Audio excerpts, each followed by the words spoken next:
Here's your latest news for Red Deer and Central Alberta. Red Deer City Council has voted unanimously to not proceed with zoning bylaw changes. The city rejected a federal housing grant condition to allow 4 units per lot in residential areas. The condition is attached to the $12 million Housing Accelerator Fund Red Deer was approved for earlier this year. The city says they're assessing how their decision will impact its Housing Accelerator Fund agreement. Rural landowners will now have more options when it comes to subdividing their land. Red Deer County approved amendments to the land use bylaw Tuesday. The changes allow for a second parcel of land to be subdivided from a quarter section. This will allow for an additional farmstead, fragmented area, or value-added agricultural business to be subdivided when a parcel has already been divided. Supporters of the change say this will help increase rural population and address the rising cost of farmland. Red Deer has been crowned the winner of the Participation Most Active Community in Alberta for 2025. This is the 4th year in a row that Red Deer has won the award for the province. Local organizations team up and log all their physical activity. Hal Johnson, co-creator of Body Break, adds his take on why Red Deer has won this award. So it really comes down to infrastructure and people that lead the charge for people to be active. If there was one drug that a doctor would prescribe that would be perfect for everyone, it would be getting out and getting active. The prize is $15,000. That money is used to support active lifestyles in the community. People from across the province will be gathering in Drumheller to search for fossils and gems this weekend.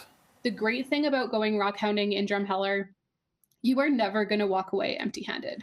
Anastasia Piesker has long had a love for fossils and rocks. Some of the most common rocks and fossils in the region are septarian nodules and petrified wood. Piesker says the event has garnered a lot of interest. She says many people have questions about what's allowed and what is not when it comes to fossil hunting. There's surface collecting, which is completely legal. And then there's excavating, which is not legal unless you have a permit. Surface collecting basically involves walking around, looking at the ground, seeing a fossil, and picking it up. That's completely, totally okay. Excavating is when you're doing any kind of digging with machines, tools, hands. Unless you have a permit, that's not going to be allowed. Piesker says while fossils are legal to collect and keep in Alberta, they are the property of the government and are not allowed to leave the province. Sunday's event is open to anyone and starts at 1 p.m. in the Walmart parking lot. The 22nd annual Centrefest International Street Performers Festival is happening this weekend as part of the Ross Street Patio Summer Events. The street performers are on from noon until 6 p.m. both Saturday and Sunday. There will also be a street market, circus world, and activities like face painting and balloon twisting. Centrefest runs rain or shine. For more information on this festival, go online to centrefest.ca. And a reminder, if you'd like to watch any of these stories again, you can catch them on YouTube. Just search CTV News Red Deer.